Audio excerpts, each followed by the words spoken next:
Hello, and welcome to today's SRA webinar. So today's webinar is getting your message out there using press and social media to enhance the reach of your research. We have 4 presenters today. The first is going to be Amanda Sheffield Morris, who is a Regents Professor and the George Kaiser Family Foundation Chair in Child Development at Oklahoma State University in the Department of Human Development and Family Science. She is also an adjunct professor at the Laureate Institute for Brain Research and a co-investigator on the Adolescent Brain Cognitive Development National Study. Dr. Morris is a developmental scientist with research interests in parenting, socio-emotional development, and risk and resilience. She is an editor for the Journal of Research on Adolescence and is an associate editor for a new journal published by Springer Nature, Adversity and Resilient Science, Research and Practice. Then we'll hear from Jon Stemmle, and he's the chair and professor of strategic communication and a core faculty member of the Master of Public Health program at University of Missouri.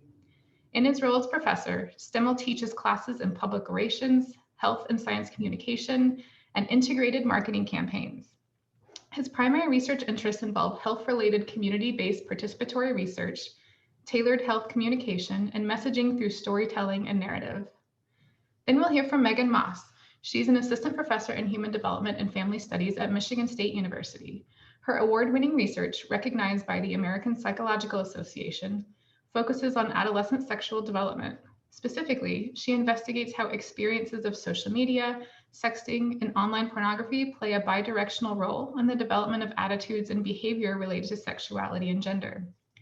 As a former health educator turned academic, she has been training teachers, social workers, and school counselors on pornography use among teens for the last 10 years. Her goal is to prevent sexual harassment and violence through education that deconstructs harmful cultural norms and promotes mutually pleasurable and respectful sexual experiences.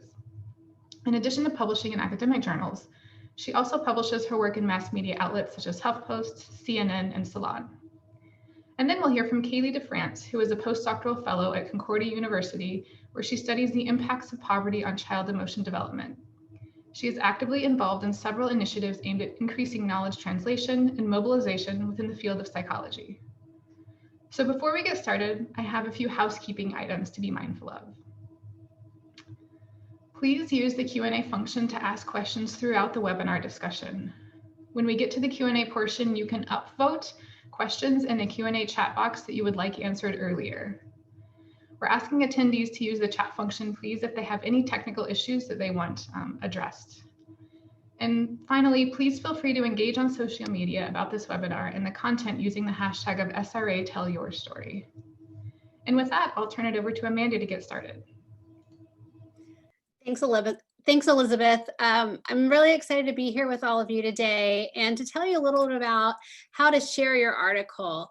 One of the things that we're doing at JRA is really trying to get the word out about how authors can share their work. So I think one of the most important things is being a promoter of your own science. And so there are certain copyright rules and things to be aware of.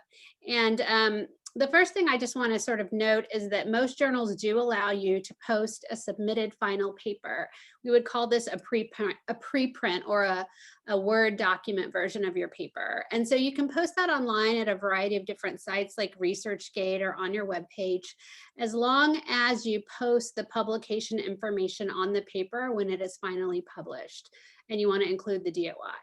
So don't be afraid to post your article, but do be aware of the copyright rules. And a lot of that is available. The information is available online. If you look at your journal websites and publisher websites, there are policies on how you can share your articles. You can also share your articles individually as long as you're not posting them through different links and different resources through email, things like that. If you're just sharing it with a person or a colleague, you can also tweet it out. So it really does vary somewhat by the journal, but you can always post your paper if it's in the final Word document, the preprint. It's always okay to post that. I also want to just mention that publishers do have resources for publicizing articles, and Jordan's going to bring up a website here. This is actually for JRA. I don't know if you guys can see. There we go. So Many journals have different websites that share these resources on how to get your word out there on your articles that are published. So this is specifically for JRA. They have their own article share site. There's also a place where it gives you information on how to post things on social media, how to share, promotion guidelines. And so it is really worth looking into the websites of the different journals to see what they have. There's some things that we're also doing through JRA specifically to, in the future, to kind of get word out there. We're going to be working on some impact statements and things like that. But do go ahead and look into these types of information sources because it's really helpful. So there's also information from Springer and different websites and different publishers. And then the last thing I want to note, and I'm just talking very briefly today, is open access. And so you can always pay to have your article in open access. Sometimes this is done free if it's in a special issue or if it's a selected article. But that is several $1,000s typically. And so, you know, it's important to figure out other ways to share your article. And so that's why we really want to also promote being able to post that preprint. There are embargo issues with some journals too. Things are often posted. There are guidelines through NIH about when to post. And so for JRA in particular, we have a 1-year embargo. And so you can post that preprint until that 1 year is up, and then it's posted on PubMed. Jordan, if you want to go back to the slides. All right, I think I covered everything, and I'll turn it over to Jon. Hi, everybody. I'm excited to talk to you today about kind of a broader approach, and this is about how to tell your research story. Let's see. Okay. So today I'm going to go through 4 points really quickly. We're going to talk about determining the right audience for your message, plain language and how to make your message stick, then get into specifically how do you tell your research story, and then finally a little bit about dealing with the media and some things that can happen. So first, let's talk about exactly who is your audience and how do you determine that? So in my field, when we talk about public relations or even advertising, we know that audience is critical to any messaging effort. If you don't know your audience, you really can't do any messaging effectively. So what we do is we really strive to understand who our audience is. We do secondary research, primary research, we look at demographics, we look at psychographics, and we know that there is no one audience anymore. There's a multitude of them. I mean, back when I started doing this 30 years ago, I could take a fax, for those of you who remember fax machines, and I could send it out to like 30 different places. I just took one release, faxed it out, I was done for the day. Can't do that anymore. So now what we have to do is we have to understand the diversity of our audiences and how to reach them. And so what we do is we take our message, understanding our audience, and we've changed that message to fit. So we'll do some targeting, and then we do some segmentation, and we tailor the message to fit the audience so they have more receptivity of that message. And like I said, this is where the research comes into play, and it's a critical aspect. Research really is the first step of any communication effort. What I tell my students is, I don't care if you're sending out a tweet, you still better do some research and understand who your audience is, or it's just not going to work. And by doing this kind of research, we really understand the audience, and we can know the different components that will help make up a successful message. And that's true of any kind of messaging that you're doing. So then we have to think about, okay, if I'm trying to get, I don't know, let's say it's a journal article that I've just published. Let's say I want to get messages out about that on LinkedIn. Okay, what am I trying to accomplish with this? And what does my audience know? So are we trying to inform an audience about a message that they may not be aware of? Are we trying to persuade them to do something? Is this more about behavior change that we're trying to accomplish? Am I trying to motivate them? And again, this could be somewhat related to behavior change. It could be motivate them to do something. Or am I trying to achieve mutual understanding where they have some idea, we may be far apart on an issue, and we're trying to get closer to some kind of similarity on how we view things. On top of that, there's a lot of things we have to know about our audience and how they receive messages. For example, we have to understand what communication channels they use. So, if I'm going after an older audience, going after a printed newspaper could be effective. However, if I'm trying to reach the average 18 to 24-year-old, they've never even seen a hard copy newspaper. So that's really not going to work. I need to use Snapchat or Instagram, or I have to create a TikTok dance to get them involved, which would not be pretty, trust me. But I really have to understand what communication channels my audiences are going to use. Then I have to figure out the return on my investment. What's the best bang for the buck? And this is really important. You are all researchers. You have a lot going on. You don't really have a ton of time to waste or to spend on how do you get your message out. So you have to think, okay, where is my audience primarily going? And that's what you want to focus on, because you just have to figure out the best investment of your time. Another thing is, how does your audience process information? So it's interesting. I don't know if any of you watch Scandal or The Walking Dead or any of those sorts of shows, but what they've found is people don't really watch these shows. Well, they watch them, but they also watch them while they're on their phones or their iPads or other devices talking about the shows. So for a lot of advertisers, they may not put their advertisements or their messages on TV. They'll actually put them on mobile devices because they know that people are paying more attention to that than the TV. So this is getting into the processing. And then last, what would actually change your audience's perceptions of the problem or the goal you're trying to achieve? And you really have to think about, okay, how does my audience perceive what I'm trying to talk about?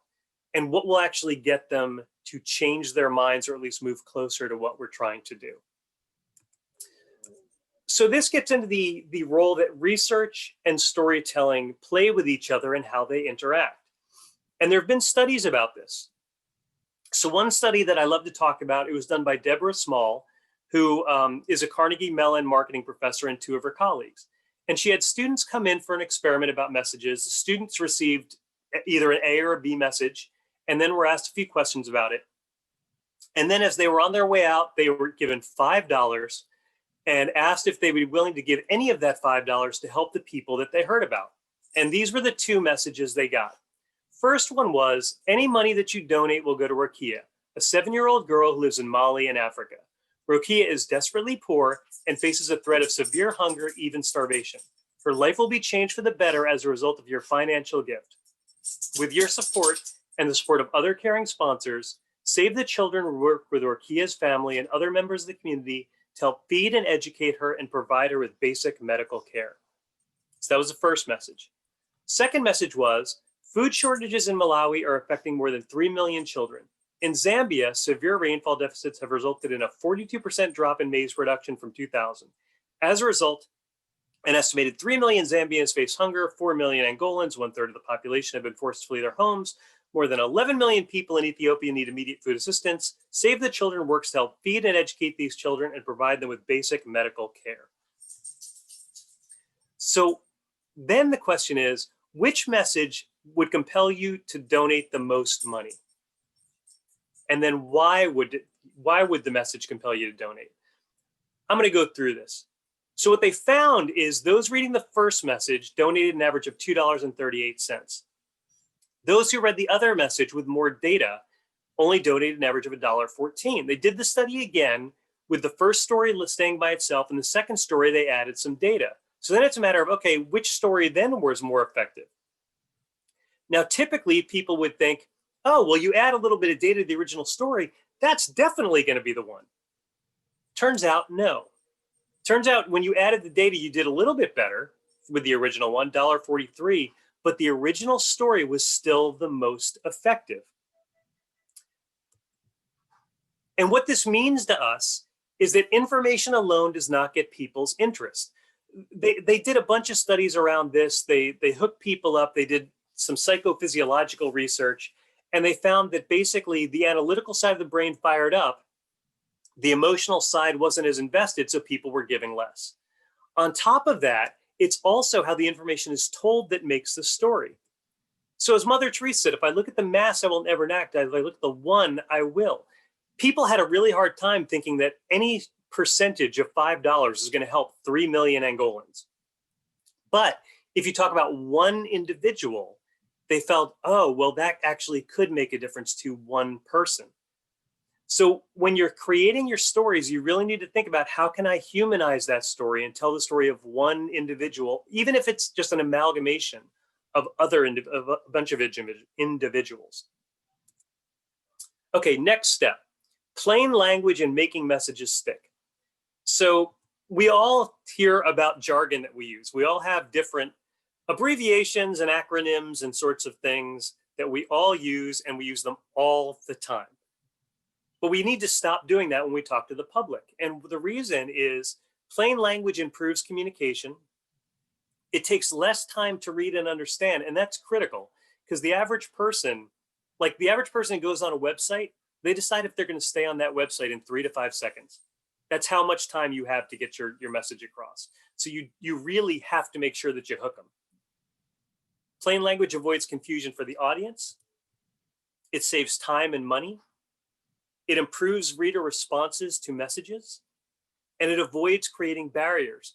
If we're getting our research and we want it to be understood and accepted by the public, we really have to make sure we don't have barriers to our messaging. I want to be clear, what we're talking about is not science writing. It's not using a bunch of jargon. We're also not trying to dumb it down. We're not trying to lose the influence of any kinds of research that's out there. All we're trying to do is increase the understanding of the message. Because if people can understand it, we can actually get through to them. So one of the things used by a lot of training programs, medical training programs for doctors, is a teach back, where patients aren't allowed to basically leave until they can repeat back to the doctor what they've heard. So this kind of gets to the idea of you can understand it when you can explain it. There was a book that came out several years ago called Made to Stick by Chip and Dan Heath. And they looked at hundreds of case studies, and they did interviews. They looked at the literature. They looked all over. And what they found is ideas that stuck with people tended to reflect one of 6 concepts, or multiple of these 6. And they were simplicity, which is exactly what it sounds like, simple message. Unexpectedness. Was there a turn? Was there a twist that really kind of got people invested in the story? Was it concrete? Did it make sense with what they believed socially or religiously or politically? Did it come from a credible source? That's a huge thing. Was there emotion in the message that was told? And was it told in the form of a story? The more of these 6 ideas that could be used, they found the more that it stuck with people. I'm going to give you an example of that. I am sure that everybody on this webinar has at some point or other been to a movie theater pre-pandemic and had a butter popcorn. So this is a medium-sized butter popcorn. Back in the 1990s, this was not the healthiest thing in the world. Still not that healthy, but healthier than it was. And so there was a group that was trying to figure out, how do we get people to stop eating this? And if you're anything like me and you watch a long movie, you're going to go through one of these in the previews and like another one in the first half of the movie, and then like another one before it's ended. And then maybe you get another refill on the way out the door. Way too much. You shouldn't eat that much popcorn. I'm a glutton. Don't do what I do. But what they found is one medium-sized butter popcorn had 37 grams of saturated fat. The average person should have no more than 20 grams in a given day. So one of these is enough for 2 days. And if you're like me, you've blown the entire week in a matter of 2 to 3 hours. So what they were like, okay, people are not resonating. They don't get the fat thing. They don't know what saturated fat is. They don't know what a gram is. So what they did is they came up with a message to resonate with people. They held a press conference and they said the following: a medium-sized butter popcorn at a typical neighborhood movie theater contains more artery-clogging fat than a bacon and eggs breakfast, a Big Mac and fries for lunch, and a steak dinner with all the trimmings combined. And they had all the food laid out on a table. What do you think happened next? I'll tell you. People basically would start questioning the poor teenagers behind the concessions counter, asking them what kind of butter was used. Did they have the good butter or the bad butter? Sales of Milk Duds went high and popcorn was not sold. And if you know anything about the movies, They make a ton of money on popcorn because popcorn's cheap and they sell it for 10 bucks. So what this one message did was every single major movie theater chain changed the kind of butter, changed the kind of oil they use to make the popcorn. So it's healthier, not healthy, but healthier. So a good message can make that kind of difference. What they used was called schema. So they took a concept people got. People knew that bacon and eggs was not the healthiest thing. And a Big Mac and fries is not something they should have every meal. And a steak dinner with all the trimmings was really a large meal. By putting it into that kind of frame of reference that people understood, they could introduce a new thing of saturated fat in the oils. So by using this idea of schema, they could actually get the message across. One thing that you do have to consider with any kind of messaging is bewaring the curse of knowledge. All of you have probably been doing your research for a long time. You have forgotten more than most people know. So with that, you have to remember that your audience knows nothing for the most part. So you have to be sure that you think about your messaging in terms of your audience and not what you know or you think they know. That's really an important thing. Okay, next, telling your research story. And this is where we're going to get into the idea of storytelling and how to do that effectively. So why should we tell stories? Well, stories are simple. Stories are timeless. I mean, think about Disney. Stories are contagious. People want to retell them when they're really interesting. A good story is easy to remember and it can be inspirational. We want to try to inspire our audiences to do something. So I want you to watch this one video really quickly.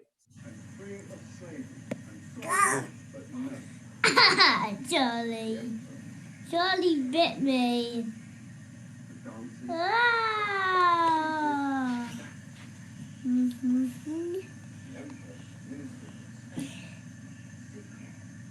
This isn't going to end well. Ah. Oh, ouch. Ouch. Ouch, Charlie. Ow! Charlie, that really hurt.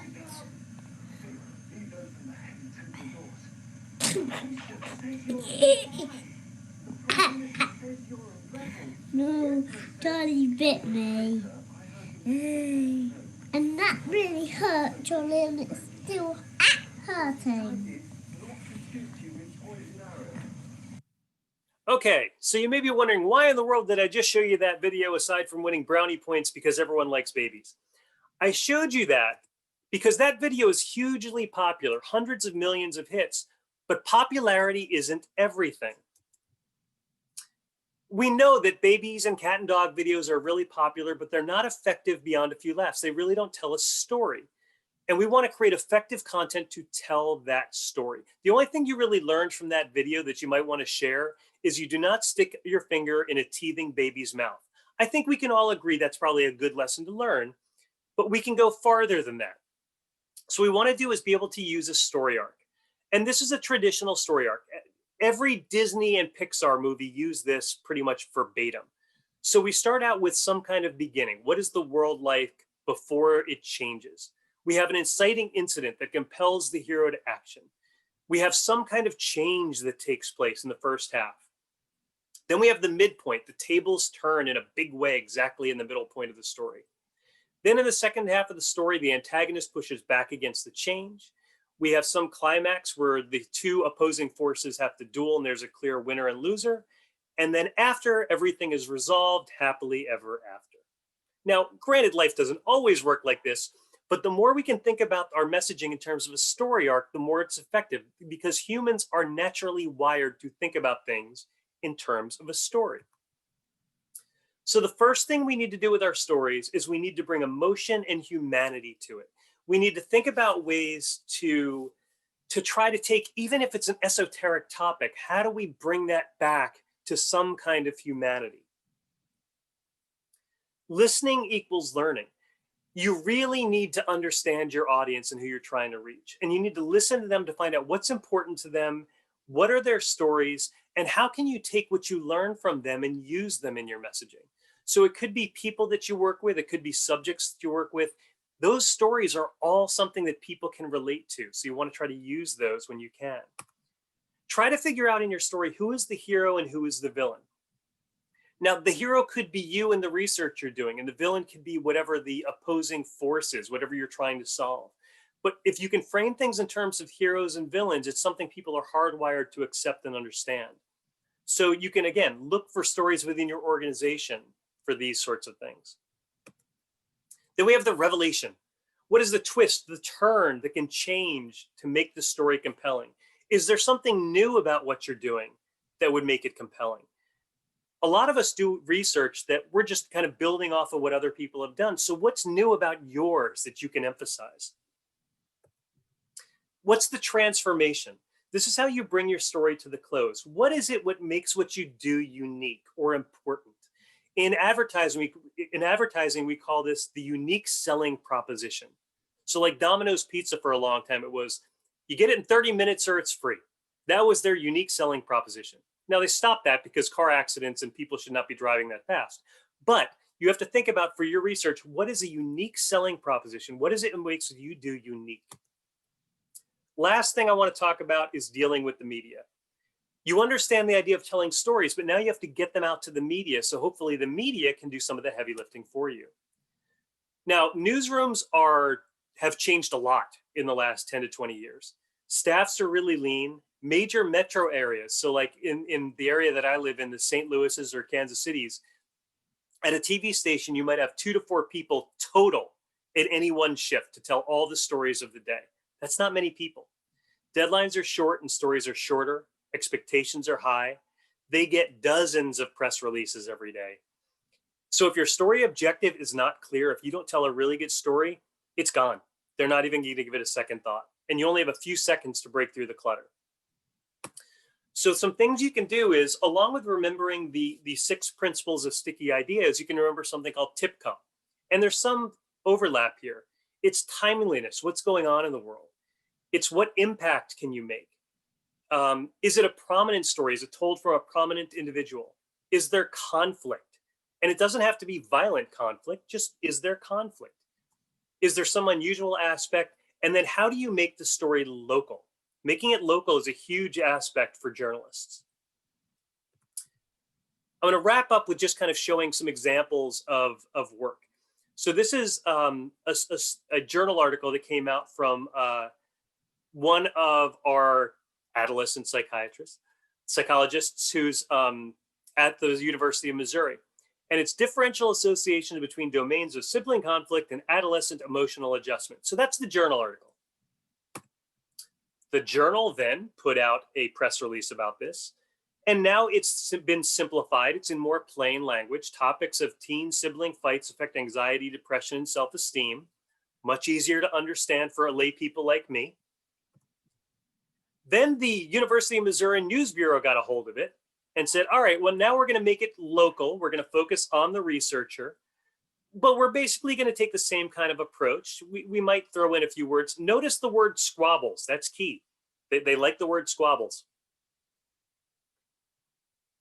Now the media has a hold of it. Now we could get into some trouble. So our local newspaper picked it up, pretty much ran it almost exactly what they got from our news service. Sibling arguments cause problems. We have squabbles in the first line. So our news service is thrilled the fact that they use the word squabbles. And the focus here is that local aspect. They focus on the MU professor. And the research is pretty well done. Okay, we've hit the big time now. We've gone national. USA Today picked it up. Now, notice the picture. The picture is not necessarily the best picture that I'm sure the researcher would have wanted in there, of a child going, no, don't hit me. So you have no control over this. Once you get it out there, you've lost control. Squabbles all over the place. We got squabbles in the headline. We got squabbles in the first paragraph. Now we have adolescent sibling fights. So now we've moved from squabbles and disagreements onto fights. So the language is starting to change a little bit. Let's continue forward. Okay, now we've gone completely off the rails. This is 2 months later. The Super Bowl is about to happen. 2 brothers, Jim and John Harbaugh, are about to compete in the Super Bowl. And this journal article has now decided to be cited in this to show about sibling rivalries. Again, nothing to do with the research. They're just kind of jarring it in there. So if you're a researcher, you have to decide, am I happy about this? Am I unhappy about this? And then lastly, we have something called unsourced from the Telegraph in England. Never actually interviewed the researcher, but have quotes from her in here. And they've kind of, now we have don't step in to solve sibling squabbles. Research has shown they would be wiser to step back and let brothers and sisters fight it out themselves. Okay, so now we're encouraging this. Not what the research showed, but you can see how these things change over time. When this happens, if it happens, when stories go bad, if facts are wrong, you immediately reach out to the reporter. If no correction is necessary, but context is important, you say that. If you're trying to get a correction, you ask for a follow-up story or something to be placed in the paper. And with these days, with everything on the web, it's easy for them to do a correction. Don't let them lie to you and say they can't do it. They can do it. If they won't make a correction, you want to ask for a supervisor. And in the worst case, you basically tell them, yeah, I'm not going to deal with you anymore if you can't get this right. That's all I've got. I'm going to hand it off to Megan Maas, and she's going to take it from here. Thank you. All right, thanks, Jon. So I'll just sort of be building off of what Jon was teaching us all. If you have any contacts, or if you have any questions, or you want to contact me, my email and Twitter handle are on the bottom of the slides. So I research controversial topics because my primary topic is adolescent sexuality, and I focus pretty heavily on the online context. So for, when I have conversations with lay people, I often say I research all the scandalous things that teenagers do on the internet. But I do research on sexting and pornography use and sexual violence prevention. And so those kinds of topics don't need to be sold to the media. The media, people working in media, mass media, love reporting on those topics and talking about them. So my tips are going to be about how to sort of handle that when things get tense. So definitely know your story. Use what Jon's suggestions were in terms of really doing your homework to prepare and really understand what is it that you want to say, and what is it that you want to be the primary takeaway. So there's sound bites, and every journalist, every person who's going to interview you is going to want sound bites, because that is sort of the phrase that you say that's going to make people share, the video that you're in or share the article that you're in. And so you do want to give them some kind of a sound bite. And so you want to think about that ahead of time, especially if it's a controversial topic. Like, what is it that you're going to say, like that Jon was saying, that's humanizing your topic or making it a little bit more digestible, but is something that you're still going to be comfortable with. And then the other thing that you want to do is tell them that nuance is really important. To say to whoever is interviewing you that this is a really controversial topic, and I'm really worried about how it's been reported recently in the media. And I'd really appreciate it if you were to highlight some of this nuance. And a lot of times they will. You don't know, like Jon was saying, what is going to be picked up and then republished through other publications as it goes national or even international, but at least you tried. And then the takeaway message when you're dealing with a really controversial topic, or something like pornography use among teenagers or college sexual assaults, you always want to have a takeaway that's positive, that is solution focused. And so even though as scientists, we are often, we want to stay in our lane as scientists, and it's important to do that, but it's also important to suggest just something simple that can be done. Like, we need to change the way we think about this, or we need to make sure we're having conversations with our teenagers about these topics, or we're having conversations with our kids when they're away at college. Just something simple that can really make an audience member or a reader feel like it isn't all just really scary, or this really taboo topic that I just learned about makes me feel helpless. So that can help. The other thing that I sort of learned the hard way, so I'm hoping some of these tips will make things easier for you, is I had some screenshots of a survey that my team did go viral, and they were about different sexual behaviors. And what we noticed is a lot of what was written about that was this idea that us as researchers must be perverts or weirdos for asking those kinds of questions. And so one of the things that we decided to do, that I talked to another researcher who does controversial work as well, or sexual violence prevention work, which we would hope that that isn't always controversial, but it is. And she said that it could be helpful, and it helped her to do an FAQ page for journalists, because a lot of journalists don't really understand social science, at least to the extent that we do it. And then certainly general audiences, like that answer the questions like, why do you need to ask teens about their drug use or their sexual experiences or sexual violence, experiences? What happens with these statistics and these surveys? So we're not just doing this to generate more knowledge. We're doing this because this knowledge is necessary to improve sex education and sexual violence prevention programming so that it's relevant for youth. So that can sort of help de-escalate some of the more,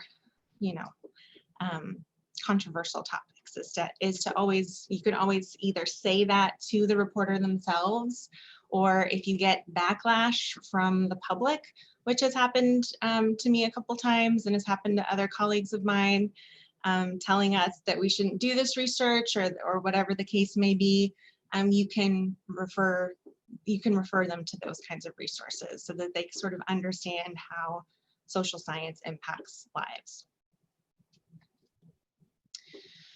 The other thing that I suggest is to go ahead and capitalize on the controversy. So like Jon was explaining, usually researchers spend a lot of time trying to convince, media outlets or trying to get press releases visible. And so if you have a controversial topic, then just be grateful that you don't have to do that you're already in a situation where your topic is going to be at least appealing to many media outlets. And go ahead and capitalize on the parental fear of whatever the case may be, and the moral panic in the school boards, because that's what gets you in. And if you don't capitalize on those opportunities to then inform them with science, then other people who are louder, who don't have the science to help solve these problems, are going to be the ones that get the interviews or get the invites for various different workshops and things like that. So even if the headline makes you cringe, know that your takeaways and whatever information you provide in that article can be really helpful. And so, but you also want to make sure that the headlines aren't too crazy. So for example, I worked with a reporter, and her headline that she created for this story reporting on one of my studies was "First comes porn, then comes violence." And I was like, no, we cannot have that headline at all. Even if we did control for violence at time one, like that, we're not talking about that in that way. So we worked so that she could sort of make it a little bit more conservative. But sometimes those big headlines, they might get a lot of clicks and a lot of shares, and that can be harmful sometimes if people are only reading the headline, but it also means that they're more likely to read the actual article or to listen to or watch your interview and hear all of the science that you have to explain to them. And so when you're addressing the controversy, so you capitalized on it, but then address it and say, like, listen, this is one side of the story, this is another side of the story, and really explain in, I like to explain in sort of examples that are more digestible, kind of like what Jon was describing. So for example, reassuring the interviewer that this is just a really complicated puzzle, and this study is just one piece of this really complicated puzzle. So we can't make conclusions about the whole picture here, because we're just talking about this little piece. And like I said before, you know, providing a solution, either an action step that is just about, you know, talking to teens about this study that you learned about, or, you know, finding out what your local sex education, you know, board works on and is working toward, are little types of, you know, solution steps that people can take that help neutralize and de-escalate the controversy. So for example, I wrote an article for Huffington Post a long time ago, and we came up with the title, "Why We Don't Want to Believe Bill Cosby Might Actually Be a Rapist." And it was all about rape myth and victim blaming and things like that. And this was before we found out exactly just how bad Bill Cosby was in terms of his perpetration. But that article was shared a lot, and I did get feedback that people really liked how I was able to deconstruct exactly how victim blaming works and how it's like a cognitive process. And so even though the headline was kind of crazy, they were happy to see the controversy de-escalate in the article. And then I didn't come up with a headline for this other article. So Bon Bon Break is like a mommy blog, and they asked me to write about talking to your kids about sexual assault before they go to college, and binge drinking and sort of online shenanigans. And so that was definitely an example of something that I agreed to do. And then I had no idea what the headline or the picture was going to be. So as you can see, it's a little scary, but the article itself provides, you know, more neutral information and more action-based information. But like I said, capitalizing on that controversy is just something that everybody does, and you can neutralize and de-escalate after you've taken the advantage of capitalizing. Otherwise, we're still going to have academics that aren't active in these important national discourses.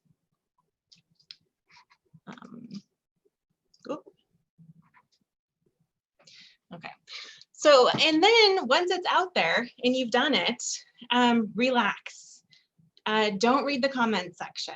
So if you have a really controversial topic, just read it at your own risk. So for example, I have a TED Talk, and I've only read about a third of the comments.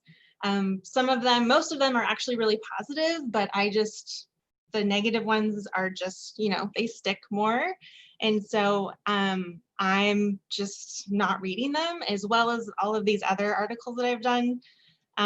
Sometimes the comments can get really intense. And so for example, with this, the conversation asked me to write a piece about the gender neutral Mattel doll and about how toys became gendered. And I wasn't quite sure how to do that well. And the result was something that I thought was no big deal.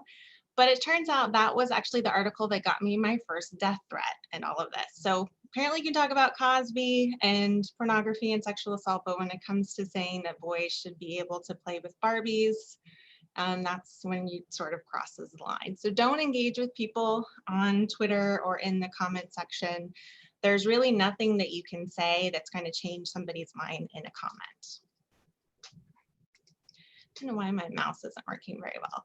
And then the other tip I have is to create awesome folders. So I have an awesome folder in my on my desktop, and then in my email. And so I get tons of emails from people and comments from folks on social media just thanking me for addressing such controversial subjects and thanking me for my research. And it just really, really is awesome. And it makes my heart sing, and I love it. So I try to keep those and take screenshots and save them. So for when there are days that are really hard and I do get pushback, I can open up those awesome folders and just try to focus on the positive. And then the last thing I would say is to just share. So mention your scholars in interviews, other people who are doing similar work.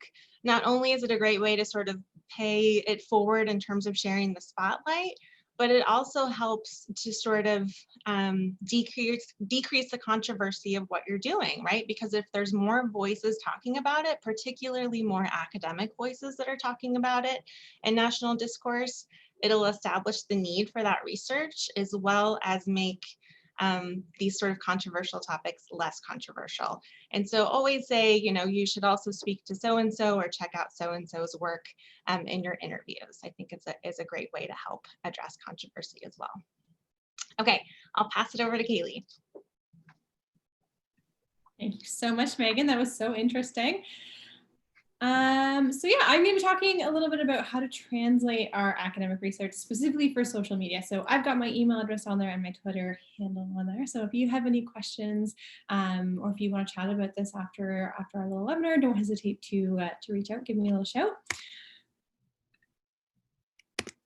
There we go. So I am a postdoc at Concordia University in Canada, but I also am a blog writer for Psychology Today. I have facilitated dozens of workshops within the community talking about my research. And I am also recently, I am the secret face behind SRA's social media presence. And so we've recently started a new initiative called Must Read Monday, where we specifically are focusing on trying to use social media to translate and highlight research that's coming out in the field of adolescence. So a really important part of this presentation for me is just convincing people that they should have a social media presence at all.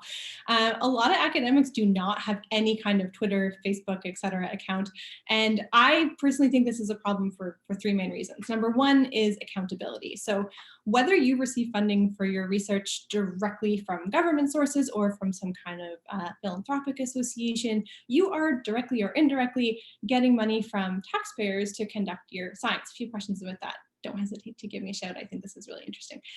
So personally, I just think that we owe it to the societies that we're living in to demonstrate and explain the amazing things that we've been able to achieve with funding that we get. Second is a really important one as well, is the accessibility of big S science. I don't mean like little S science, which is like going outside and seeing the leaves change. That's like wow, science, you know. I mean like big S science that we put into our journals and the studies that we're doing. It's impossible not to notice that science is increasingly under attack.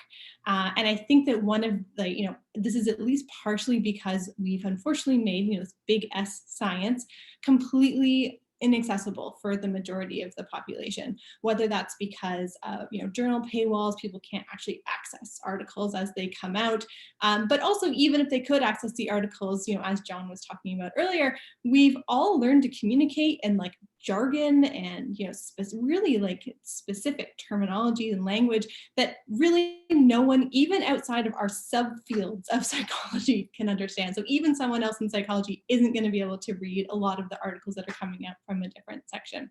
So leaving people out of this big S science, I really think has encouraged people to kind of turn their backs on scientists and kind of science in general, and understanding how to translate our research and communicate our findings in a way that can reach people, I think is a really key way to breaking down some of these barriers. And last thing is, science is news. The way that people are accessing the news and learning about new advances in science is predominantly through social media. Over 55% of people get their news from social media, and this is only increasing every year. So if you're not using social media to communicate about your science, you're missing a huge proportion of the population. So where do you start? So if I've convinced you that social media is an important platform for communicating about science and your work, you're probably wondering where you can start, how you can get started. And so first of all, this is just one way to do this. There are so many ways to get more involved in social media and sharing about your research. This is just one way that I've, the path I've kind of taken that I'm going to share a little bit about. So for me, I think a really, the easiest and best way to get started with this is to have something to share, which would be to make a blog about your research. And you can write blog posts about specific articles that you've written. If you wrote a recent article that you think is really amazing and you want to share about it, you can just write a blog post about that. You can also write blog posts about general trends. So if you're newer to the field, you're an early career scientist, you don't have a specific paper that you feel super pumped up about, you don't have to wait for that big splashy article. You can take some time to read articles you think that are interesting on a kind of general trend and write about that. So keep that in mind as I'm talking about this example a bit further in my talk. So specifically to get started with writing and sharing blog posts, there are 3 important steps I'm going to touch really briefly on today. First is writing blog posts. Second is finding your posts at home. And then third is sharing these posts on social media. All right, so how to begin to write for general audiences. Jon did an amazing job of talking about a lot of the different ways that we can be more convincing and compelling and interesting in our talks. And I'm sure between all the presenters here today, we could go on for days about how to be, how to create these more general audience articles for blog posts. But to keep things really brief, I've summarized this into kind of 4 takeaways. So when you are trying to create some kind of blog post about an article or a pattern in your field, I think there are these 4 specific questions that you can ask yourself to really create some structure to these blog posts and to make it a little bit easier as you're just kind of getting started. First one is, what is the larger area of concern that your research focuses on? So you can think of this as, what is the general problem that I'm trying to solve in my research? And you're giving an introduction to the kind of general topic people are going to be reading about. And you'll notice I'm emphasizing the word general because you're not trying to get bogged down into nitty-gritty examples here. You're talking generally about a problem or a topic that's occurring. Number 2 is, what is the main takeaway? So think of this as your elevator pitch. And if you don't have one of those, you should really take some time to think about what your elevator pitch is on your general research, but as well as for every article that you write. And really what you should be trying to do is narrow down into 2 or 3 sentences the main takeaway from your article. Some articles have more than one takeaway, fair enough. To keep things simple for a blog post, I'd really encourage you to try and just pick one to focus on to make your life easier and the life of the people reading your blog post.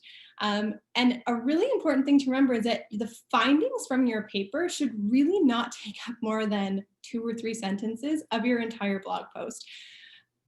The focus when you're talking about the main takeaway is, this was the question, this is what we found. It's the answer to a question, which is typically in a lot of the research that we do is yes or no. Was this associated with this? Yes or no. The third thing you're going to talk about is third thing you're going to talk about is why someone should care about this. So the best way to increase interest and motivation, a lot of what Jon was talking about, is to really remind people how your findings apply to their lives. So it's important that you take some time in your article to explain what these findings mean. While you only are spending a couple sentences on those actual results, you should be spending at least a couple paragraphs talking about what these results actually mean. So interpreting the results for this more general audience article. And then finally, what are the larger implications for these findings? This should be, a third of your article at least. So for example, what could possibly explain these findings? How do these fit into our larger society? And this is where we get to be really creative. You can tell people, we don't know exactly why this is happening, or I'm not sure exactly what the mechanisms are here, but this is what, if I just speculate, this is what I think. And I think that we're really hesitant as academics and researchers to do this because we get in a lot of trouble for doing this in our manuscripts. Reviewer 2 will always be like, well, you don't know that that's what's happening. And it's okay in this format to say, I'm just speculating. I think these are really interesting areas of future research, or this is what I think could be happening. Okay, so some things to keep in mind, and I know some of this is a bit repetitive from earlier, but I think these are so worth repeating. First of all, is the language that you're using in these blog posts. The average American reads at a grade 7 or 8 reading level. So this means if your target audience is general American, the average American, you need to write accordingly. Second, we need to also consider something that I talk about as letting go of sounding smart. So it's not just the specific, words that we use in our academic writing. It's also the kind of just the more like complicated and difficult like structure of the sentences that we use in our articles. Complicated sentences are just going to make people lose interest. And so we kind of have to detach ourselves from this more like convoluted way of expressing ourselves and just let go of that. Number 3 is organization and kind of short paragraphs. So you need to keep in mind that people are, I bet at least 50% of the people are going to be reading this blog post on their phones. So you really need to keep things concise, and you need to use subheadings. I think it's worth repeating. You need to use subheadings. You need to help people organize this article so that it's clear to them kind of what they're supposed to be kind of keeping track of. And another great way to do this is keep your paragraphs less than 3 or 4 sentences. Hyperlinks are also really important. A great way to save, time instead of delving into every single topic that you want to cover in a blog post. You can just include hyperlinks to related posts so that people can, you don't have to reinvent the wheel for every topic you want to include. You can include hyperlinks to those things. And then finally, we've all internalized this mission to walk 10,000 steps every day. Your new goal is going to be writing blog posts of less than 1,000 words. So try and keep these blog posts under 1,000 words. All right.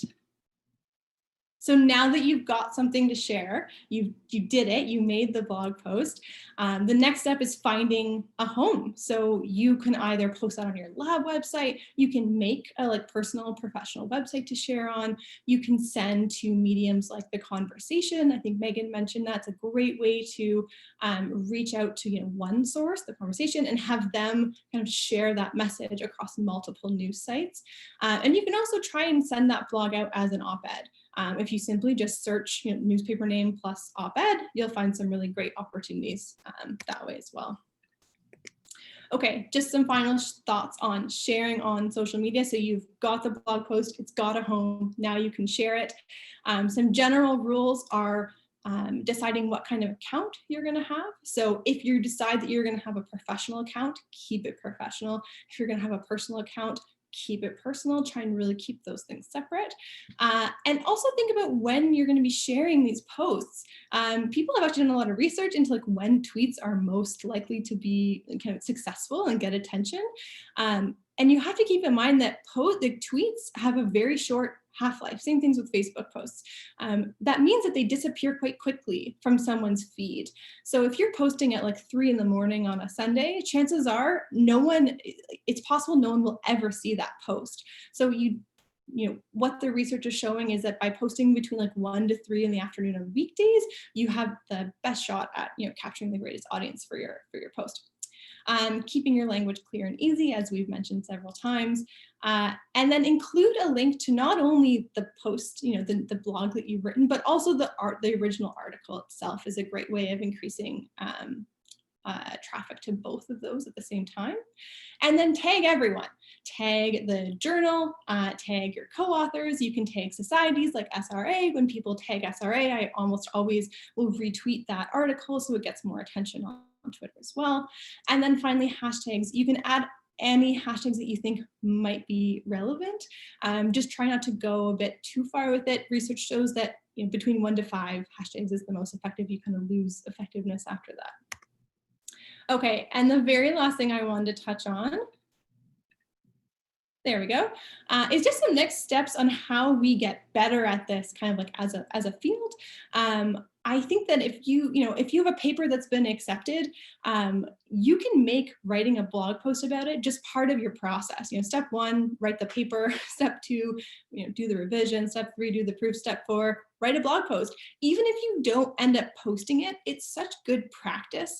This is a learned skill. Most people are not just inherently fantastic at writing these general audience articles, the same way that most people weren't just born to be fantastic, academic manuscript writers. So by practicing this for every article you write, you're going to get better and better at it. Second is, as a supervisor, I really encourage people to build this into your training. If your honor student or your grad student writes a paper, ask them to create this general audience, layman terms, 1,000-word blog post, so you can help them develop these skills, and so you have more to share on the new spot on your lab site that I'm sure you're all going to make after watching this webinar. And finally, for student training, kind of at the department level, we train students to become experts in a field, but then we don't usually help them learn how to communicate these findings effectively to general audiences. And I would really encourage supervisors or department staff to think about the messaging we send when we just make things like this, like an evening workshop offer to students. As a recent grad student, I can tell you that when departments send these things out as kind of like a one-time workshop that's optional, it kind of communicates the message that it's not like a top priority, to the department and to your training. So instead, we can offer entire courses on how to write for general audience articles and how to translate our research. We can make it part of the coursework for existing courses. Having students write general audience blog posts can easily be part of a coursework for any course, including stats courses. And we can also demonstrate how important this is by just making it a core element of any grad student training program. So that is all I had to say, and I'm kind of the footnote where I'm wrapping up the speakers for today. So this is my, again, Twitter and email. Please feel free to reach out if you have any questions or want to chat about any of this. But I think we are a little bit out of time, but I'm wondering, Elizabeth, if you want to take over and see if we have a few questions that we can answer.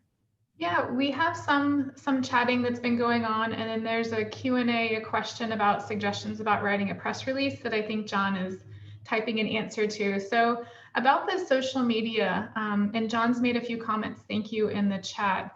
The question was, how do you convince mid and later career academics to use social media and to overcome their fears on behalf of younger academics who understand the need for it?